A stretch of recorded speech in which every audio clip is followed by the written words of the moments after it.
Hi hello guys, welcome to my YouTube channel. ఈరోజు కాకరకాయతో ఒక్కసారి ఇలా అయితే చేసి చూడండి. అప్పుడు ఎప్పుడు ఇదే చేయాలనుకుంటారు. అండ్ ఈవెన్ ఇది కొంచెం కూడా చేదుగా అయితే అస్సలు ఉండదు అనమాట.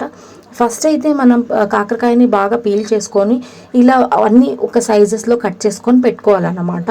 పెట్టుకొని ఒక బౌల్లో ఒక 2 గ్లాసెస్ ఆఫ్ వాటర్ ఒక 2 గ్లాసెస్ ఆఫ్ వాటర్ వేసుకొని పెట్టుకోవాలన్నమాట.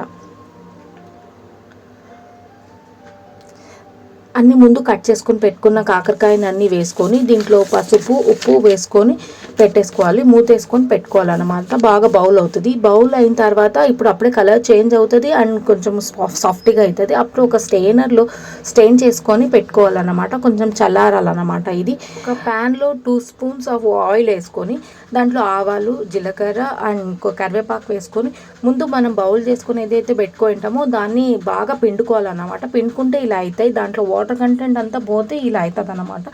ఇది వేసుకొని ఒక 20 మినిట్స్ దాకా బాగా వేయించాలి. బాగా వేయించాలి. అండ్ ఎవరైతే నా ఛానల్ ఫస్ట్ టైం చూస్తున్నారో నా ఛానల్ సబ్స్క్రైబ్ చేసుకోవడం మాత్రం మర్చిపోకండి. అండ్ ఇంకొక బౌల్లో ఒక కొబ్బరి ఉప్పు కారం వేసుకొని ఫస్ట్ మిక్సీ పట్టి తర్వాత ఆనియన్స్ వేసుకొని బరకగా పట్టుకోవాలన్నమాట. ఇది ఒక 20 మినిట్స్ అయిన తర్వాత ఇలా అవుతుంది. అప్పుడు ముందు మిక్సీ చేసి పెట్టుకున్న దాన్ని వేసుకొని బాగా కలిపేసుకోవాలన్నమాట. ఒక 5 మినిట్స్ ఫ్రై అయితే చేసుకోవాలి అప్పుడు. అండ్ నా ఛానల్ అయితే వీడియోస్ అయితే చూస్తున్నారు కానీ సబ్స్క్రైబ్ అయితే చేసుకోవడం లేదు. Please like and share, subscribe to my channel. Thanks for watching. Bye.